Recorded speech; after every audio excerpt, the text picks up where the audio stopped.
Buen día a todas y a todos, ¿cómo están? Qué alegría volver a vernos en esta instancia de los seminarios de investigación de la Escuela de Economía y Negocios. Hoy tenemos un nuevo seminario, esta vez a cargo de Mercedes González Braco, y vamos a aprovechar esta oportunidad también para darle la bienvenida, ya que Mercedes se está incorporando este año al CIDETUR, que es el Centro de Investigación y Desarrollo del Turismo. Mercedes es doctora en Ciencias Sociales, es además investigadora del CONICET, y hoy nos va a contar sobre sus líneas de investigación, en particular lo que estudia sobre cuestiones de patrimonio, patrimonio urbano, sobre imagen de la ciudad, vinculado con turismo y vinculado también con lo que se llama como antropología social o antropología urbana, ¿no? Para nosotros es un gusto, Mercedes, que te hayas incorporado a la escuela. Mercedes también va a estar dictando una materia en la licenciatura en turismo, con lo cual, bueno, es una gran incorporación que celebramos también que te hayas sumado al CIDETUR. Veo varias personas del centro que están acompañando hoy. Primero le voy a dar la palabra a Marcelo Paz, nuestro decano, para que nos pueda dar unas palabras de bienvenida. Bueno, ¿cómo les va? Buenos días a todos y a todas. Lo primero es que estamos más cerca de volvernos a ver como noticia. Ahí seguramente Lucía va a hablar con cada uno de ustedes para empezar a armar las burbujas, para que después de tanto tiempo volvamos a estar por lo menos un ratito en contacto, aunque sean en distintos grupos. Por un lado, agradecerle el trabajo de Mariana Tielelul, que ha trabajado en las últimas semanas para lograr el consenso necesario con las autoridades del rectorado para que podamos armar todos los procesos de protocolo y podamos volver a vernos, que nos hace falta para empezar a no solo seguir investigando, seguir trabajando, seguir pensando, sino fundamentalmente la ausencia del abrazo, del contacto, aunque sea del codito, para empezar a proyectar lo que va a ser la pospandemia, ¿no? Con sus más y sus menos. Un proceso que, como sabemos todos, ya muchos de nosotros estamos vacunados, con la primera, con la segunda dosis, pero muchos estamos vacunados, que se ha alargado en el tiempo, que era impensado y que seguramente va a revalorizar un montón de cosas que antes teníamos y no nos dábamos cuenta. Nada, agradecerle a Mercedes su incorporación, darle la bienvenida, pero también agradecerle en ese proceso que han sido fundamentales dos personas, que fueron Piqui Cortés, que habló con Mercedes y la introdujo a que conozca la escuela y que conozca la universidad, y Roxana Rubi, que actuó con absoluta generosidad institucional, con generosidad personal, y nos recomendó y nos insistió tanto a Lucía como a mí que valía la pena incorporar a Mercedes para que pueda crecer el CIDETUR. Así que mi agradecimiento tanto a Roxana como a Piki por su aporte y fundamentalmente contentos de que pronto nos vamos a volver a ver. Así que le doy la palabra a Mercedes, le damos la bienvenida, no formal, sino la bienvenida a la escuela y seguramente pronto la van a conocer personalmente. Así que nos vemos pronto. Yo me tengo que ir al rectorado, una reunión con el rector que tiene que ver con esto de volver a encontrarnos. El rector pasó por un proceso, debe ser de las personas que más conozco yo que se ha cuidado en toda la pandemia y se contagió. Y no, la pasó relativamente bien, pero digo, nada, no hay que aflojar, hay que seguir cuidándose, porque nada, la nueva cepa puede ser más complicada en términos de contagio, no en términos de letalidad. Así que, bueno, esperemos poder disfrutar un rato lo que va a contarnos Mercedes. Yo lo voy a seguir desde el celular en el auto. Así que nos vemos en un rato. Chao, gracias. Bueno, muchas gracias Marcelo, Lucía, por la presentación. gracias por la bienvenida. Realmente me sentí muy bienvenida por Roxana y las chicas del CIDE Tour. Y bueno, contenta y ansiosa por empezar, digamos, un poco a trabajar en este contexto y contenta de que me hayan invitado a comentar un poco de qué van mis líneas de investigación y poder compartir de esa forma mi trabajo. El título de la presentación tiene que ver con un trabajo que está en proceso, así que son líneas parciales, digamos, resultados parciales los que vengo a compartir con ustedes, pero también tiene que ver bueno, con avances en el estudio de distintos procesos que vengo observando de lo que es por un lado, digamos, el rol de la cultura, el arte y el patrimonio y ciertas políticas que se vienen llevando adelante por parte del gobierno de la ciudad, sobre todo, pero también por parte de, digamos, algunos actores privados, algunos actores también sociales y de distinto tipo, y cómo esto impacta en procesos de mercantilización y estetización de la ciudad. Entonces, bueno, vamos a ver si sale esto de compartir la pantalla. Me dicen, por favor, si se ve bien, me hacen una manito. Sí, se ve bien, se ve bien.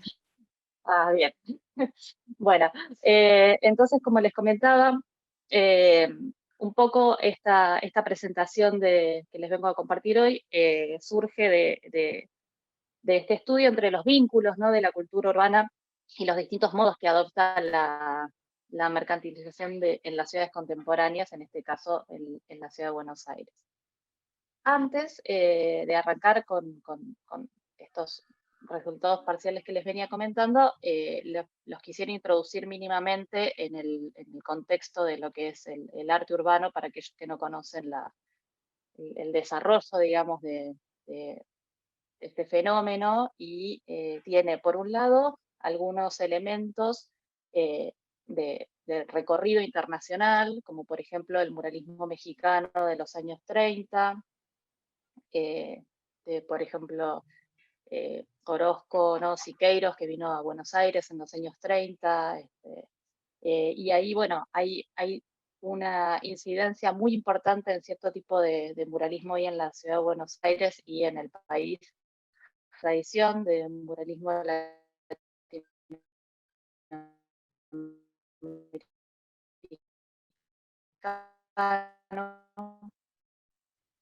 Por otro lado, lo que es el situacionismo 56 del Mayo francés, consignas políticas, pero al mismo tiempo cargadas de ironía, ¿no?, como esto de seamos realistas, pidamos lo imposible, ¿no?, y este tipo de leyendas que eran llamativas y llamaban al cambio social.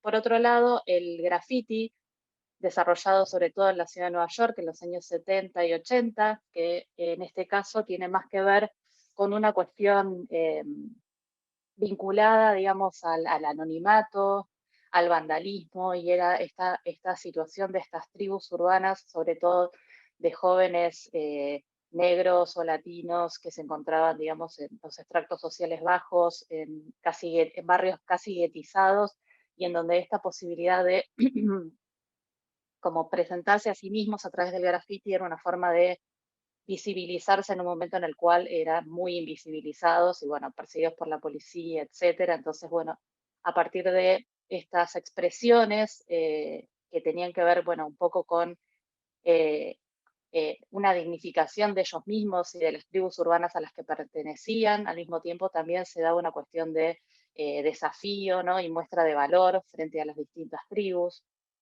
y eso también, digamos, va a tener su mella. Y finalmente, digamos, de los años 90 en adelante, lo que ya se conoce como street art o arte urbano, que se da de manera más ubicua en las grandes ciudades de Europa, Estados Unidos, pero bueno, también en otras ciudades del mundo, y en donde, bueno, se da un proceso en donde para algunos académicos, todas estas cuestiones que antes estaban, digamos, en los márgenes de la ley, ¿no?, son cooptadas por el mercado, como suele ocurrir. De hecho, bueno, en los 80 algunos grafiteros o artistas que trabajaban en la calle ingresan a las galerías, ingresan a los museos, ¿no? Artistas como Basquiat, como Haring, que son muy reconocidos a partir de ese momento. Y entonces, bueno, aparece como todo una danza, ¿no? Entre lo que es el reconocimiento institucional y otros que siguen trabajando, digamos, en los márgenes o en la ilegalidad. Entonces, bueno, esa es como un poco la escena internacional y cómo se va desarrollando. Y para el caso de la Ciudad de Buenos Aires o de algunas otras ciudades en Argentina, lo que nos encontramos es mayormente en los años 70 y 80 con los grafitis de mensaje, que son estos grafitis más espontáneos, ¿no? De, no sé, María te quiero, River campeón, ¿no? Como estos grafitis como más simples, o estos de leyenda ingeniosa que tienen reverberancia en estos del situacionismo francés que les comentaba recién.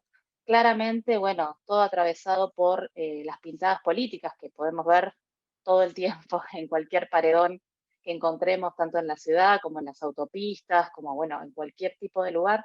Y también todo lo que tiene que ver con el activismo artístico de los años 60, 70, 80, muy vinculados a una serie de artistas comprometidos socialmente y que también, bueno, un poco, en algunos casos, en reflejo del muralismo de los años 30, como les comentaba, artistas como Ricardo Carpani, que empiezan, digamos, a trabajar los murales con mucho contenido político, social, en vinculación con, pueden ser o demandas ciudadanas, simplemente plasmar lo que eran los trabajadores o ciertos colectivos que no accedían al mundo del arte. Luego, ya en los años 90, aparece, por un lado, y se incorpora, digamos, los años 90, ¿no? La apertura comercial menemista, empiezan a ingresar, por ejemplo, los aerosoles, entonces, bueno, aparece como una explosión del graffiti más en vinculación con lo que era el graffiti de Nueva York, muy en imitación de esos procesos, y entonces acá también, digamos, el graffiti se empieza a complejizar, se empieza a hacer mucho más plástico, más ilustrativo. Por eso pongo esto de cultura MTV, porque tuvo mucho que ver también el proceso de globalización de este tipo de arte. Y bueno, también por otro lado, en el caso de las prácticas, digamos, de la imagen más políticas, aparecen mucho los scratches, no sé si recuerdan, sobre todo, por ejemplo, Hijos realizaba estas acciones performáticas en las casas, en las puertas de las casas de los personajes asociados a la dictadura, bueno, u otro tipo de cuestiones también vinculadas a un activismo político y artístico. Esto igualmente es un trazo ultra grueso lo que estoy haciendo, todo esto merece miles de otras líneas de avance e investigación que realizaron un montón de investigadores que después, bueno, les puedo pasar estos datos. Esto es simplemente como para ponerlos un poco en agenda.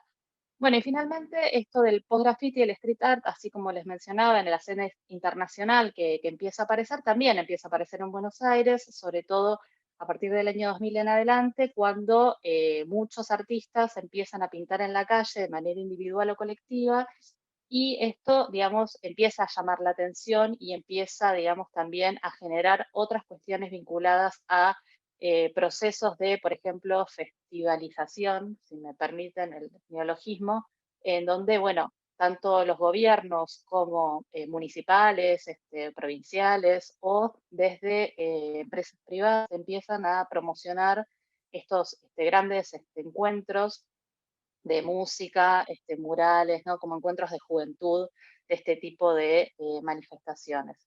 Entonces, un poquito para mostrarles estos ejemplos, les traje aquí algunos ejemplos de estos grafitis de leyendas, ¿no? Que muchas veces tienen que ver con estas leyendas un poco irónicas o con comentarios más bien políticos o simplemente cuestiones de humor, ¿no? Como acá escuchan Lerner, que me encanta, o bueno, esto simplemente de mencionar un mensaje, ¿no?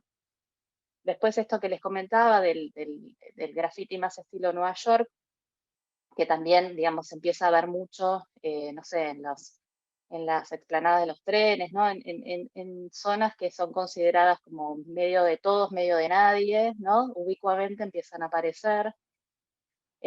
Bueno, mucho también el stencil, esto aparece sobre todo también a fines de los años 90 y principios de los 2000, con con una intencionalidad comunicativa parecida a la del situacionismo en términos de tomar, digamos, un mensaje institucional o un elemento digamos, mercantilizado y dar vuelta a su significado. Y por otro lado, también lo que empieza a aparecer mucho a partir de los 2000 son estos murales que empiezan a aparecer también por ahí en paredones abandonados o en distintas zonas, en donde los artistas empiezan a convocar y a juntar y a trabajar juntos en simplemente manifestar cosas bellas, ilustrar estos lugares en donde, digamos, por ahí digamos, están abandonados o están un poco destruidos. Y, por ejemplo, en algunas entrevistas que tuve con artistas, ellos mencionaban que también en el momento, digamos, por ahí post-2001, en donde todo estaba tan mal y la sociedad estaba, digamos, estaba todo, el cuerpo social estaba tan erosionado y estaba todo tan ríspido, bueno, dar un poco de color y dar un poco de alegría era también como parte de el mensaje que ellos querían aportar. Eh, por otro lado, tenemos esto que les comentaba, como de estos colectivos que tienen más que ver con las reverberancias de lo que es el muralismo mexicano o el muralismo latinoamericano, y que son colectivos de muralismo que trabajan más bien con consignas sociales o políticas y que trabajan digamos, en distintos lugares, no es que pertenecen a un lugar específico, y llevan allí, digamos, su trabajo en vinculación con lo que, digamos, les pueda pedir el organismo social para el cual estén trabajando, muchas veces en colaboración o digamos, de manera coparticipativa. Entonces, bueno, esta es un poco la escena que es en Buenos Aires, en los alrededores, en las grandes ciudades de Argentina. Y en base a esto, digamos, como que lo que yo empecé a encontrar también es otro tipo de expresiones que no respondían a esto, ¿no?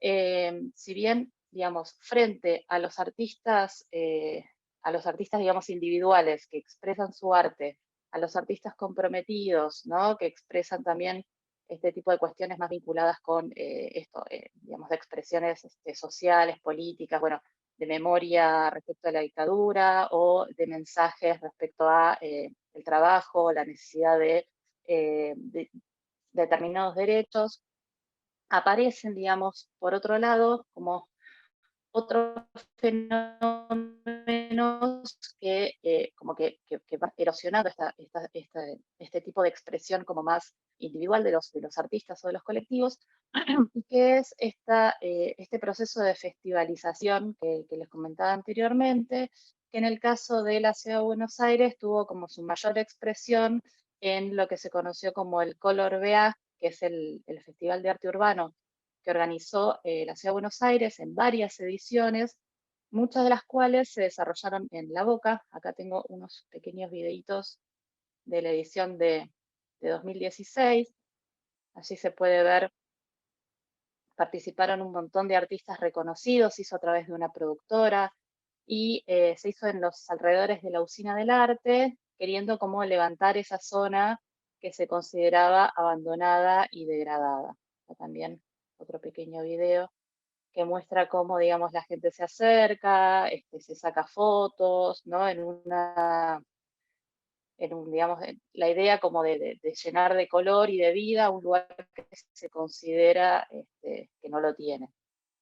Después voy a volver un poco sobre esto, ¿no? Si pueden ver un poco acá también el epígrafe, ¿no? El barrio que se transforma, el encuentro, el asombro, ¿no? Las intervenciones urbanas, esta consigna como muy celebratoria que propone el gobierno de la ciudad a partir del arte urbano.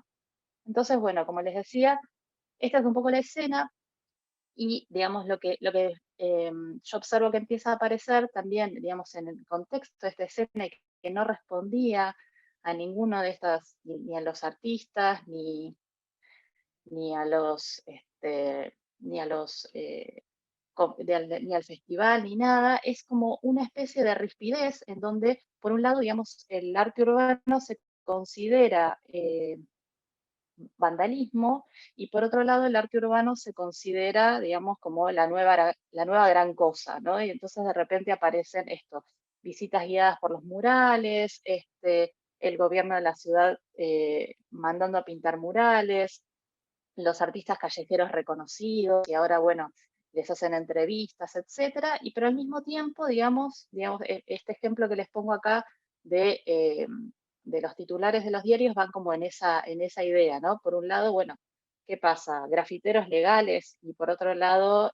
¿cuántos millones cuesta arreglar la plaza, ¿no? Después de una manifestación. Entonces, encontramos que hay cierto graffiti que es válido y cierto graffiti que no lo es, ¿no? Y a partir de ahí es que se puede, digamos, empezar como a dilucidar el rol que está cumpliendo el arte urbano, el graffiti, digamos, en la ciudad en términos de el proceso como de disciplinamiento del espacio público, en términos de quién puede pintar, cuándo se puede pintar, de qué manera se puede pintar.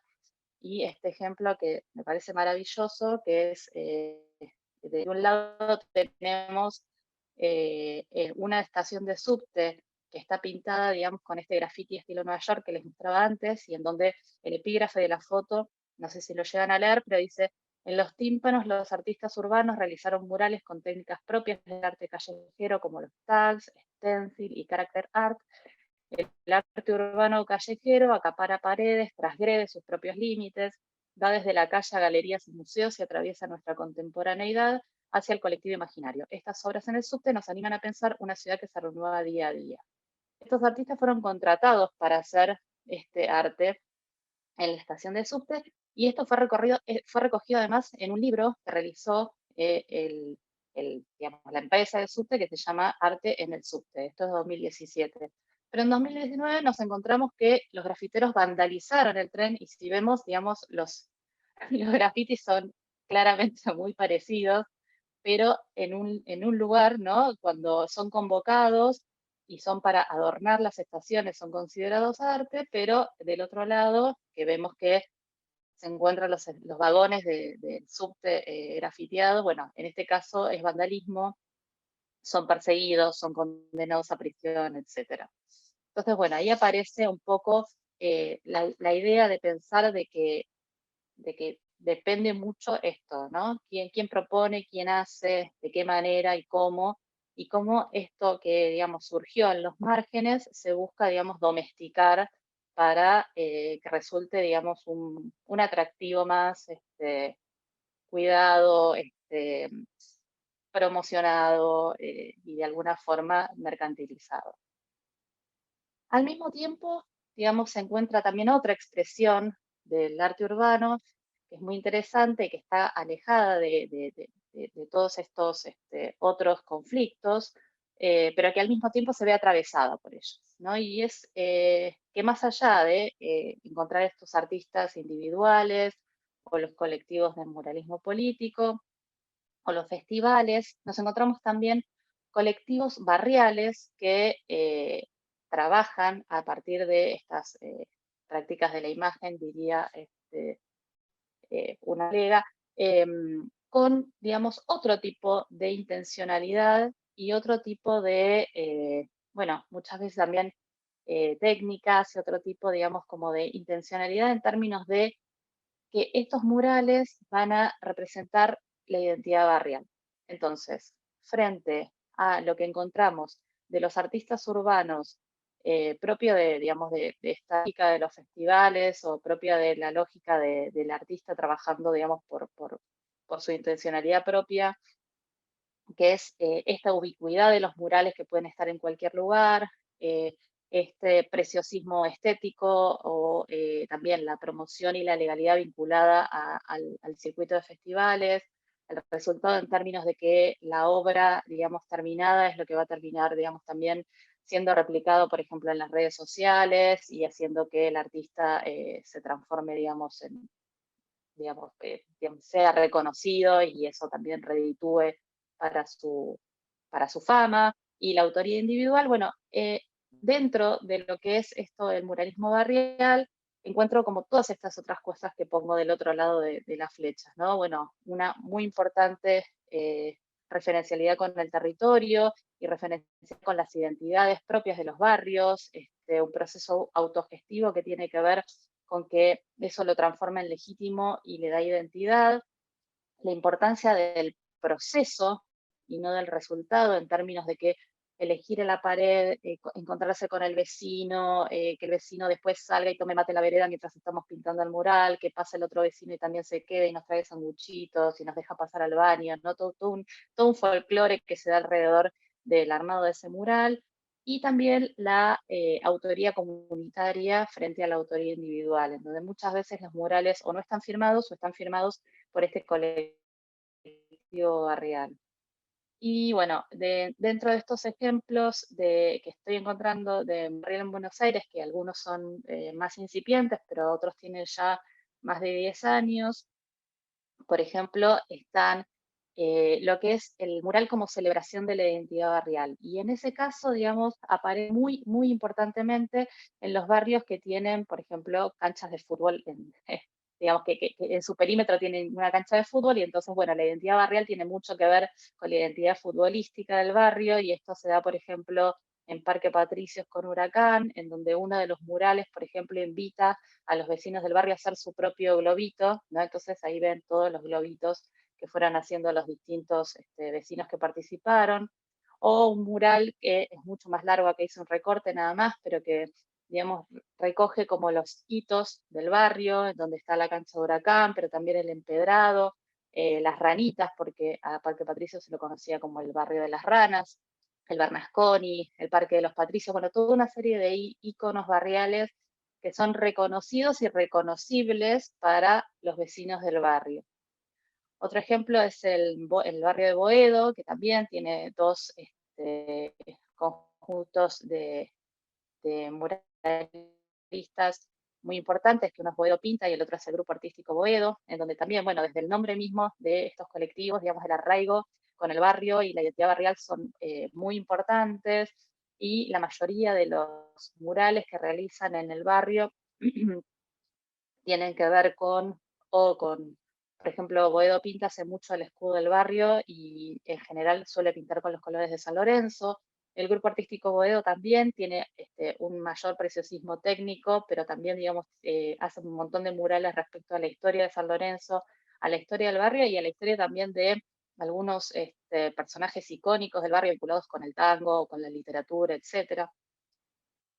El caso también de muralistas de la Paternal, que es un grupo más reciente, pero que también, digamos, tiene esta intención de vincular el amor por el club barrial, que es el club Argentino Juniors, con digamos, el amor por el barrio. Bueno, en este caso, el caso de Paternal es muy atractivo, porque además a partir ahora de la muerte de Maradona, que digamos surge de Argentinos Juniors, entonces, bueno, la Paternal ahora está plagada de murales de Maradona, es como muy interesante de ver, es como una especie de museo a cielo abierto de murales de Maradona.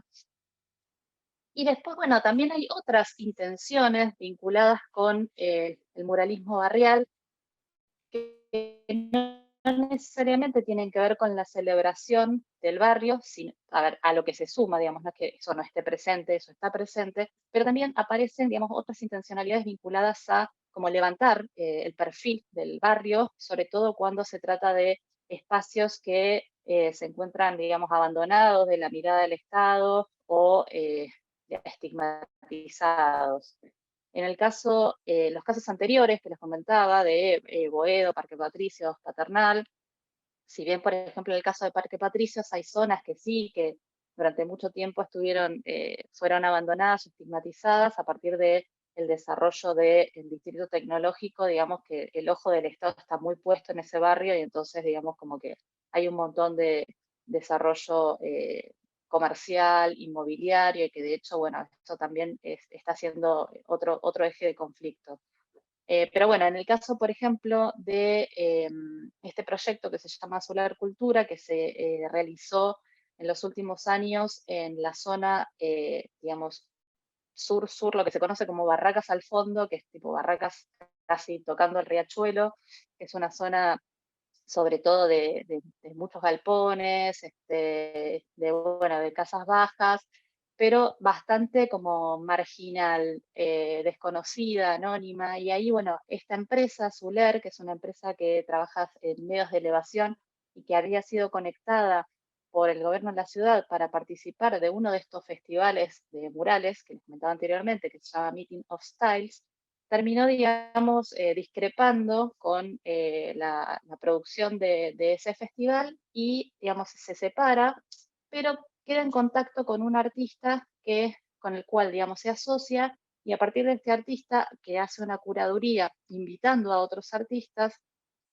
y el artista además tenía su casa y taller ahí en esa zona de Barracas. Entonces, bueno, en contacto con los vecinos se fue armando, digamos, toda una serie de murales en la zona, digamos, cercana a la empresa, pero también en la zona, digamos, de residencia del artista, que era esta zona de Barracas al fondo, en donde aparece, digamos, digamos, es esta cuestión del mural, digamos, como elemento dignificante, y en donde, bueno, no hay que irse a Palermo para encontrar estos murales bellos, ¿no? También acá en Barracas al Sur existe la posibilidad de encontrarse con esto.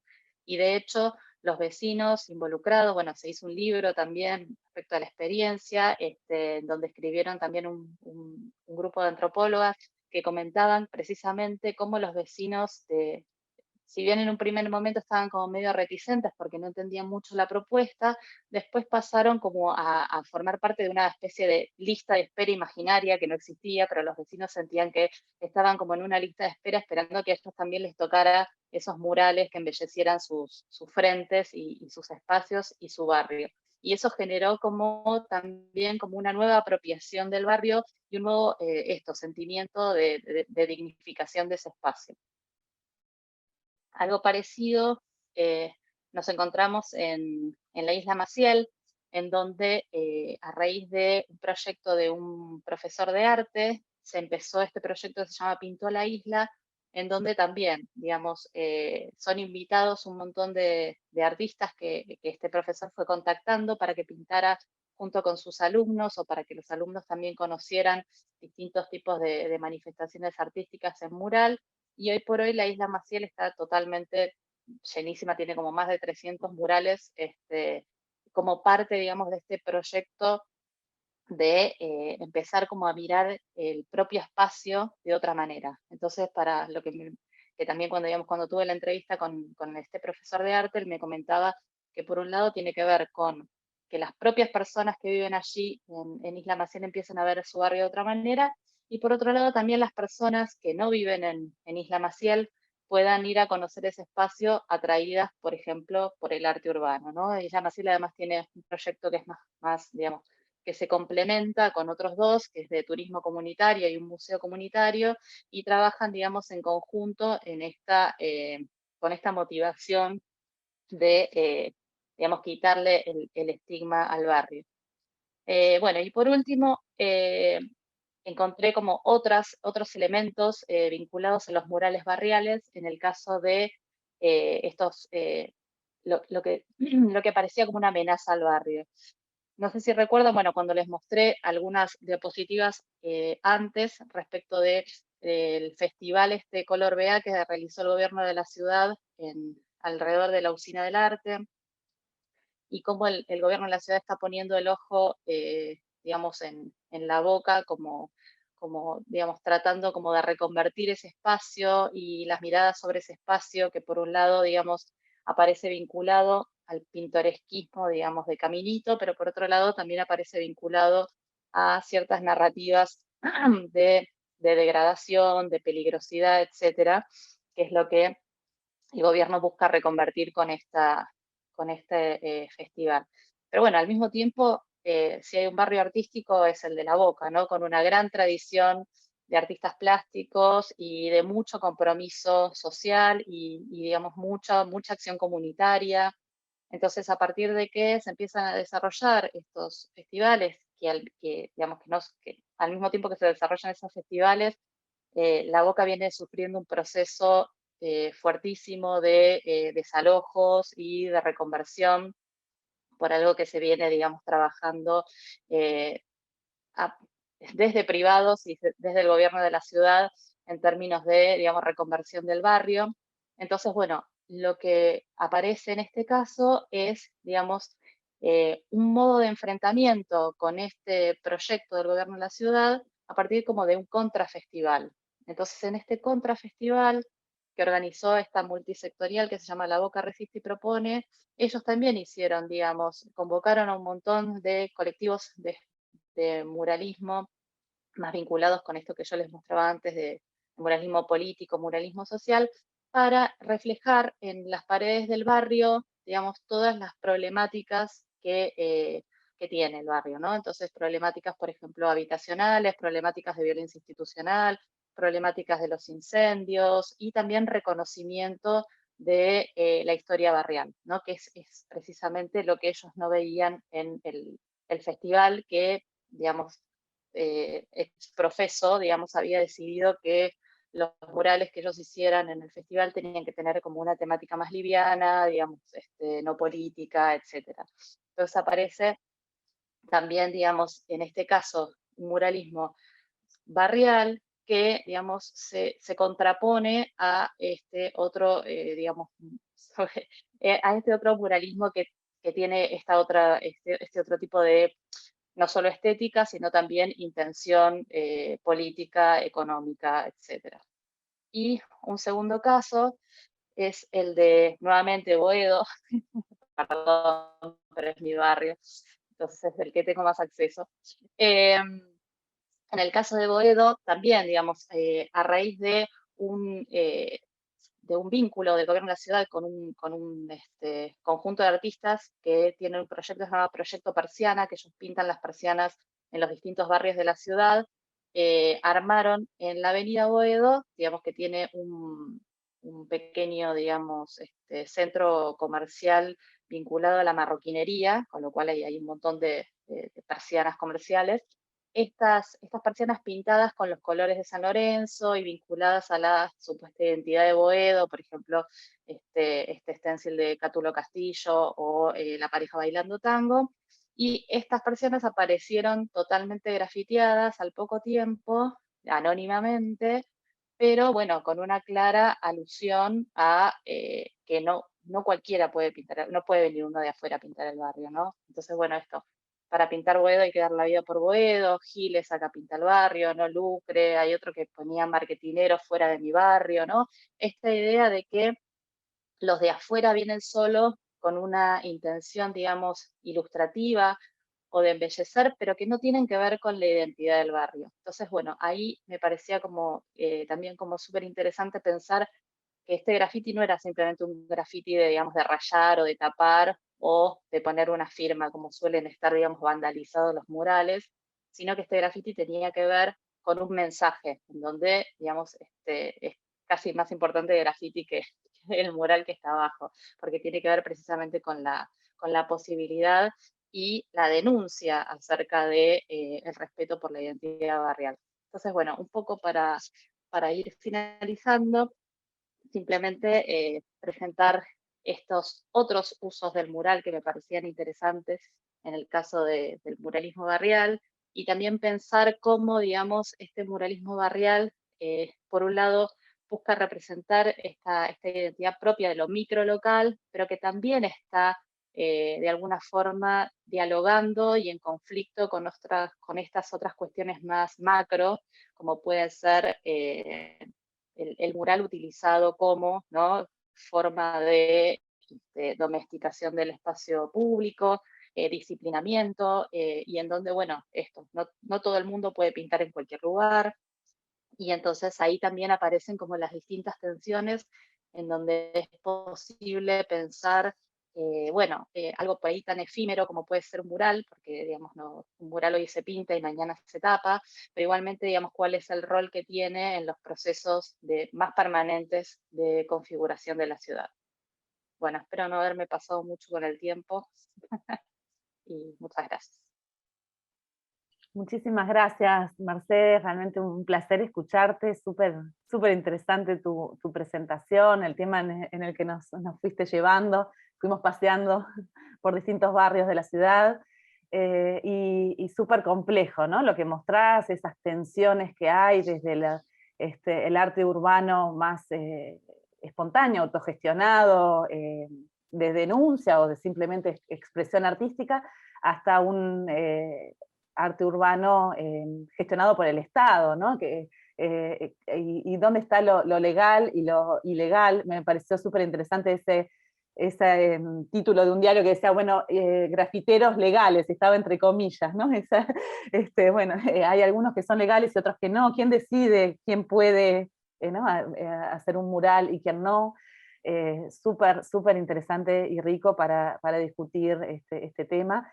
Que trasciende además los murales, ¿no? Es una discusión que tenemos más allá del hecho concreto de los murales.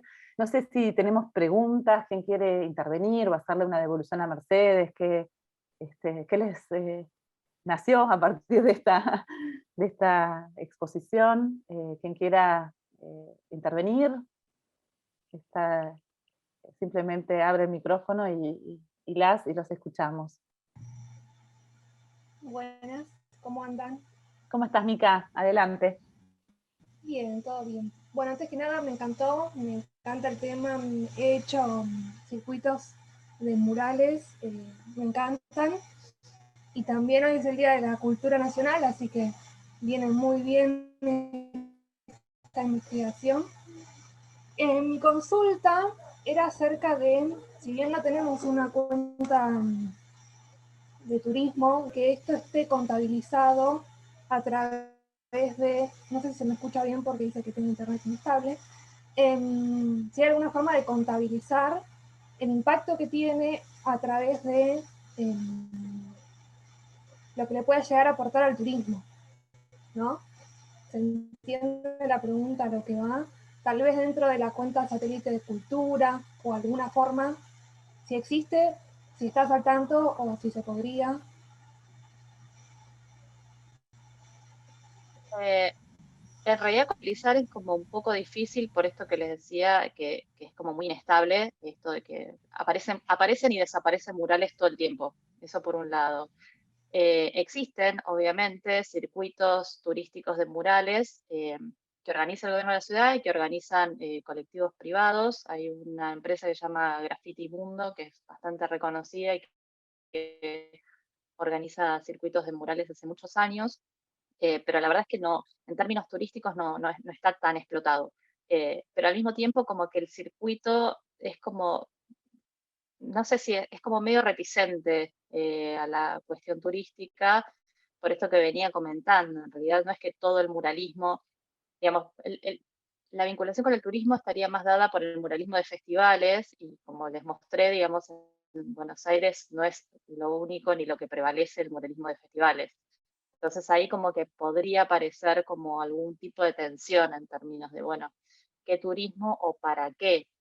No es lo mismo, por ejemplo, en el caso de Isla Maciel, en donde el proyecto de Pinto la Isla tiene que ver con un proceso de dignificación del espacio y que ese espacio sea visto de otra manera, y entonces en ese caso sí, las recorridas de turismo comunitario ahí se apoyan mucho en los murales, porque estos espacios embellecidos hacen que el lugar pueda ser visto de otra manera, pero bueno, eso no es lo mismo que en otros casos en donde, bueno, si viene el gobierno de la ciudad y me pinta todas las persianas y no convoca a ningún colectivo de muralistas de los que son del barrio, bueno, te grafiteo las persianas, ¿no? Entonces, bueno, ahí aparece como distintos tipos de tensiones en donde no es tan fácil pensarlo linealmente en términos de convocatoria de turismo.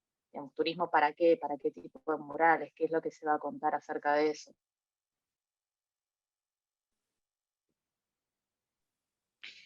Hola Lucía, hola Mercedes, un gustazo enorme escucharte, realmente un placer.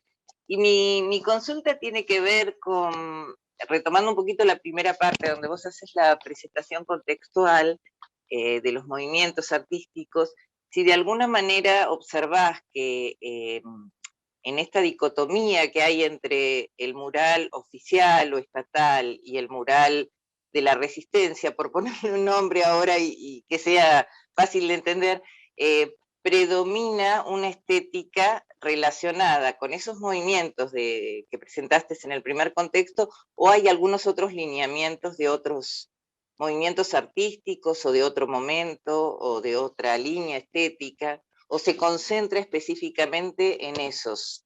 ¿Se entiende lo que te pregunto?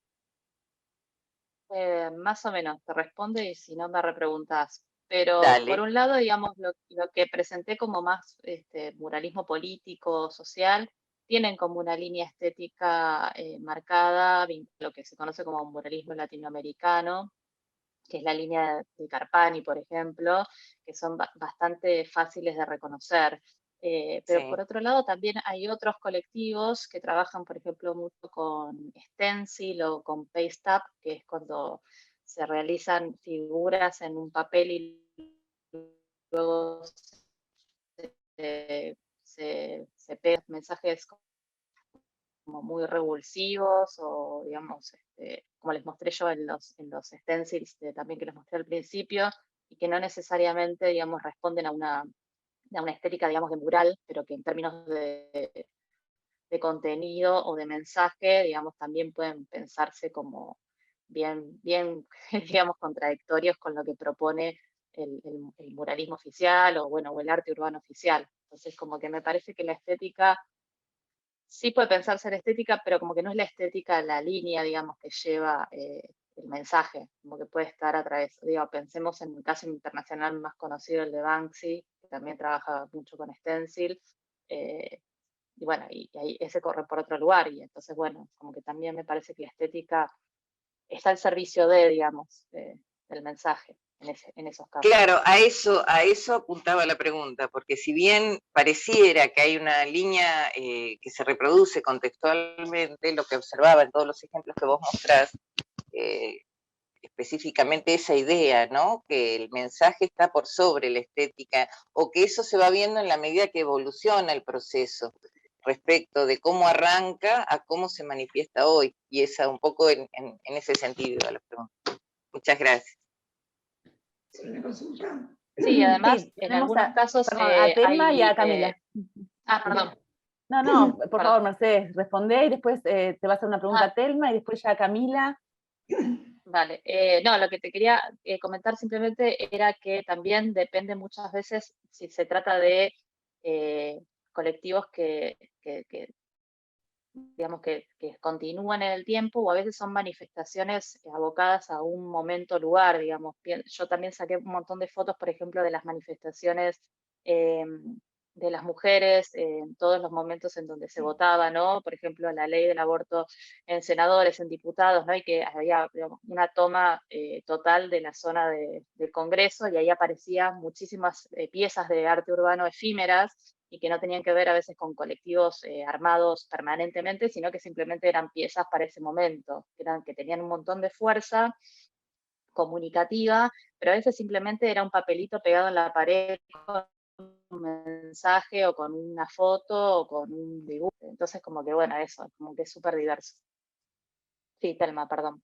No, mira, lo que te quería consultar, no sé si lo comentaste al principio porque empecé un poquito más tarde, me introduje un poco más tarde, es el tema de que la lógica de un graffiti, por ejemplo, como he visto, por ejemplo, en Plaza Serrano hay uno con botellas, con cosas también, unas cosas muy lindas, donde toda la gente a veces toma una foto.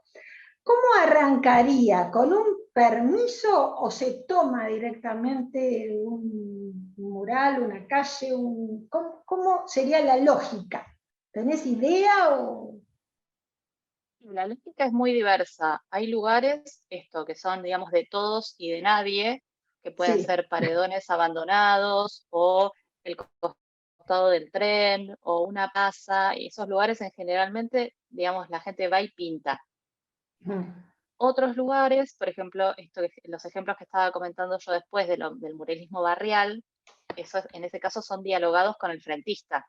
Entonces te toco timbre y te digo, hola, ¿qué tal? Mirá, me gustaría pintar tal cosa, ¿qué te parece? Y ahí. Y después, por otro lado, está esto que les decía de la lógica de los festivales, en donde el que coordina todo eso, la locación, es la producción del evento. La producción del evento es la que va y toca timbre y pregunta.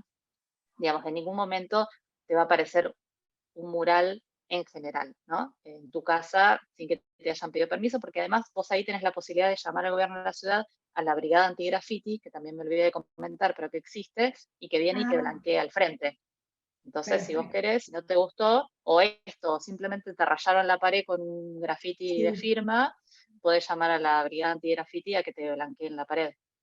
Claro, si te molesta o no te gusta, podés Bueno, y de oponerte. hecho, muchos muralistas también se quejan de que la brigada antigraffiti les ha blanqueado murales o piezas de arte sin que los vecinos lo hayan pedido.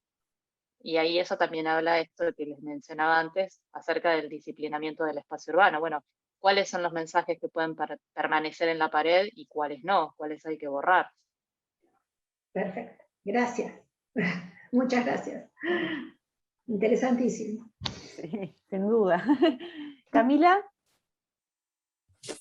Bueno, buen día. Bueno, antes que todo, gracias. La realidad es que es muy interesante y como dijeron en un momento de la charla, cada tema da para conversar horas, en la realidad.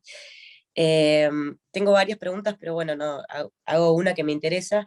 Veo como que hay veo y que ha sucedido en la historia de arte urbano en Buenos Aires y en el mundo, que hay como de pronto buenas intenciones y proyectos de calidad, con artistas de calidad que van a barrios y justamente no terminan de tener un buen impacto o para la calidad de vida, digamos, de las personas que viven en ese barrio, por el tema del proceso, ¿no? Como la importancia de esto de que como el proceso de creación del mural eh, es muy relevante en lo que es la obra final.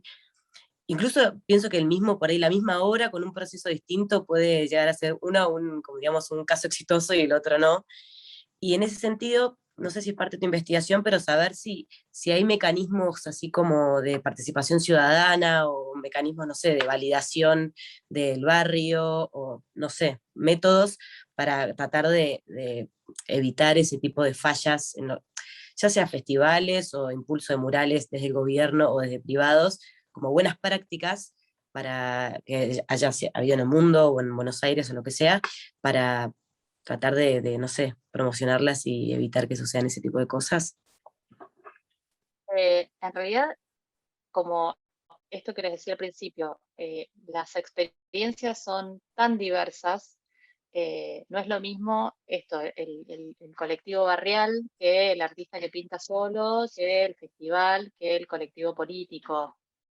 Digamos que cada una de estas, por poner, digamos, simplemente algunos tipos ideales, pueden existir también otras versiones, pero cada uno de estos tipos, digamos, de emprendimientos tienen como acercamientos al territorio distintos. Entonces, como les explicaba antes, así como el colectivo barrial, en general, lo más probable es que conozca al vecino y el vecino muy gratamente les ofrezca la pared. Y no solo les ofrezca la pared, sino que les haga de almorzar y les prenda la luz y los deje pasar al baño. En otros casos, digamos, cuando es el caso de festival, hay como una idea más macro. Bueno, queremos transformar este espacio y este lugar. Y transformar ese espacio y este lugar puede tener consecuencias positivas y consecuencias negativas, como cualquier otra cuestión que tiene impacto urbano, digamos, como cuando se abre una plaza, cuando se hace un edificio, cuando, digamos, se abre una escuela, digamos, como cualquier cuestión que tenga impacto urbano. En ese caso, por ejemplo, el caso que yo relevé, que es el de La Boca, bueno, no tuvo un buen impacto porque está en un barrio en donde hay una gran tradición artística y los artistas del barrio no fueron convocados. Bueno, en el caso de Boedo, que les mostré que les grafitearon a las personas, tampoco fueron convocados. A veces es tan simple como eso, convocar a la gente del lugar y no las convocan, pero no las convocan también a propósito, porque si la tradición artística del barrio de La Boca tiene que ver con obras de compromiso social y político, y ellos en el Festival de Arte Urbano no quieren obras de compromiso social y político, bueno, es claro que no los van a convocar. Pero bueno, eso también tiene sus consecuencias, que es esto, que puede ser Pero yo creo, un perdón, contrafestival o que te grafiteen las obras. como que me parece que reducir las posibilidades de los murales a solo los murales del barrio o a los colectivos barriales, como que por eso digo, pensar, me parecería bueno que haya, no sé, algún métodos o, no sé, algún procedimiento o algo para que, no sé, artistas de la talla, no sé, de Lian Chali, que por ejemplo estuvo en el Festival de Color Vea, que es un artista de primera línea, conocido mundialmente, que eso también sea bueno, que sea un aporte para cualquier barrio, porque él es de Córdoba, que va a pintar solo en su barrio en Córdoba. Entonces digo, como que no Igual, solo... perdón, cuando yo hablo de la lógica de festivales, hablo más bien de la producción, no hablo de los artistas, porque los artistas, digamos, son trabajadores y para ellos es súper importante que se visibilice su trabajo y bueno, y también cobrar porque tienen que comer básicamente. Sí, Pero bueno, otro tema. también hay artistas, claro, bueno, hay artistas y hay artistas que decidieron no participar en Color BA, hay artistas que sí y luego se arrepintieron, hay artistas que decidieron participar y sostienen que está bien participar porque hay que ocupar los espacios. Digo, como que hay múltiples opiniones acerca de lo que significó ese festival en particular, que fue el que más investigué. Pero bueno, también hay un montón de puntos intermedios, o sea, esos artistas que son súper reconocidos, Charlie, bueno, por ejemplo, pintó en Europa, digamos, hay un montón de artistas para los cuales estos son simplemente plataformas que implican que ellos después van a ser convocados por grandes festivales en Europa, en Estados Unidos, etcétera. Pero bueno, es lo mismo que pasó de alguna forma cuando yo hablaba con la producción del Color BA y lo que querían hacer en la Usina del Arte, la productora me decía, bueno, ¿viste Wynwood? Entonces, si tu espejo es Wynwood, en donde se dio un proceso feroz de gentrificación a partir de el desarrollo del arte urbano en ese barrio, bueno, no hay mucho más que decir. Como que también está la intencionalidad en cada uno de la gestión, digamos, de esas cuestiones. Entonces, no es lo mismo por ahí un festival autogestionado por artistas o esto que pasó en Barracas, que también, digamos, tenía una empresa involucrada, pero la curaduría estaba de la mano de un artista que vivía en el barrio y que hablaba con los vecinos, digamos, puede haber un montón de mixturas intermedias que no significa ni el artista solo ni la mega producción del gobierno de la ciudad, y que tampoco que sea del gobierno de la ciudad significa que sea algo malo necesariamente, también depende de la intencionalidad, por supuesto, digamos, y depende de la agencia y quién lo gestione. Digamos, no es que estoy diciendo que una cosa es el cuco y la otra cosa es el bien absoluto. Esto es como se dio en este lugar preciso, digamos, y en este contexto específico que fue lo que trabajé. Pero puede haber otras expresiones o experiencias que sean distintas. De hecho, hay un montón de municipalidades en el interior del país que convocan festivales de arte urbano y que son muy bien recibidos y que los artistas están contentos y que los habitantes están contentos, digamos, como que las experiencias pueden ser muy diversas. Claro. Bueno, gracias. Tenemos una pregunta también de Jazz. Hola, sí. Bueno, la verdad es que gracias porque es muy interesante. Siento que a partir de los murales quedan otros conceptos mucho más abstractos y más complejos, recontra plasmados. Yo mientras lo miraba, esta semana, la que pasó, estuve en el receso invernal y vi Ocupas en particular, yo nunca la había visto. Y un ejercicio muy interesante, no me dejaban verla a mí en su momento. Pero yo hasta principios del 2000 vivía en pleno centro, en varios barrios, y era increíble como intentar identificar ciertos espacios donde se encuentran muchísimos grafitis, o sea, uno hace como el contraste a lo que se ve hoy en día, y hay una gran diferencia. Por ejemplo, hay varios momentos que se filman en Recoleta, o sea, si uno los identifica, te das cuenta, y son espacios que están grafiteados, intervenidos, ¿no? Como que tienen una cierta lógica. Entonces, siento como que hay como una contraposición de una imagen desde esta primera parte donde era recontra más político y de apropiación, con lo que se ve ahora, pero lo relacionaba también con algo que vos dijiste que me pareció re interesante y me reía porque, por ejemplo, cerca de la zona de Plaza Congreso, cuando transitamos, una cosa es transitar Entre Ríos, la calle Entre Ríos, y otra cosa es transitar Avenida Callao, de Rivadavia para acá, para el norte, o de Rivadavia hacia el sur. Y cómo los distintos, por ejemplo, son lugares más grafiteados, uno va y siente por ahí la apropiación del espacio, porque de Rivadavia, o sea, de la avenida Callao hacia el norte, es donde se encontraba el colectivo verde, entonces hay como un montón de intervenciones que quedaron, que me llama la atención ahora con esto de de la revalorización y del barrido que puede hacer la ciudad y el blanqueamiento de las paredes. Y eso habla también quizás de un consenso con los vecinos, porque sigue estando, uno sigue yendo y siguen apareciendo intervenciones. Entonces, por ahí pensaba si también todo lo que pasaba a principios de los 2000 no tiene también un poco que ver con esa apropiación de ese espacio, ¿no? Si yo lo grafiteo, me lo adueño, y justo con Recoleta, que es un barrio muy específico, que ahora también hay otro tipo de murales, como que me parecía que encontré un contraste muy, muy grande. No sé si tiene que ver También con eso. depende. No, sí, también depende de los momentos. Justo en ese momento, digamos, por ejemplo, fines del 2000, principios del 2001, e incluso, digamos, fin de 2001, con los grafitis en los bancos y en las instituciones, ¿no? Chorros, no sé si se acuerdan, tipo, estaba todo Florida grafiteado, y ahí tiene que ver con un momento de ebullición muy fuerte. Y bueno, y por eso, como que de alguna forma las marcas en la pared responden como a momentos sociales, políticos, culturales, y por eso esto que vos decís es totalmente cierto. Si uno va caminando en Congreso, en la zona, digamos, de la plaza hacia el norte, vas a encontrar todavía un montón de restos de estos elementos que fueron, digamos, o grafiteados o estencileados del colectivo verde, que al sur no los encontrás porque no estaba el colectivo verde.